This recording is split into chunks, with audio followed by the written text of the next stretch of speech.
Hello అండి. వాటర్‌లోంచి బయటకొస్తూ అలా నడుచుకుంటూ ఇంకా రైల్వే స్టేషన్‌కెళ్ళిపోయాము. రైల్వే స్టేషన్‌కెళ్ళి ట్రైన్‌లు ఉన్నాయేమో అని చూసాము. మొదటి ట్రైను, ఎర్రపాలెం ట్రైను. అవైతే లేవని చెప్పారు. బంద్ అన్నారు.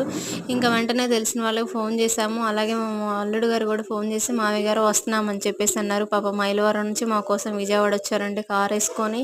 చాలా హ్యాపీ అనిపిచ్చింది. ఇంకా అలాగే వెళ్తూ దారిలో కృష్ణా బ్యారేజ్ దగ్గర అల్లుడు గారు ఆపేసి చూడండి అత్తయ్య వాటర్ అంటే అని చెప్పేసి అంటే చూసామండి. ఫుల్‌గా ఉన్నాయి వాటరు. 10 ఇయర్స్‌కి నేను ఇప్పుడు చూసానండి ఈ కృష్ణా బ్యారేజ్‌లో ఎన్ని వాటర్ అనమాట. 2 మంత్స్, 3 మంత్స్ క్రితం వయనాడ్ ఎలా కొట్టకపోయిందో అర్ధరైతే అలాగే విజయవాడ కూడా పైపుల రోడ్డు, సింగనగర్ అలా అవుతదేమో అని భయమేసింది. ఖచ్చితంగా ప్రేయర్ చేయండి. ఫుడ్ లేదు, నీళ్లు లేవు, ఇంకా అలాగే కరెంట్ లేదు. చాలా ఇబ్బంది పడుతున్నాము. ఖచ్చితంగా మీరు ప్రేయర్ చేయండి. ఈ వాటర్ అంతా తగ్గిపోవాలి. ఇంకా అలాగే చాలామంది ఇబ్బంది పడుతున్నారు. వాళ్ళ గురించి ప్రేయర్ చేయండి. మీ ప్రేయర్స్ మాకు చాలా అవసరం. సబ్స్క్రైబ్ చేసుకోండి. Bye friends.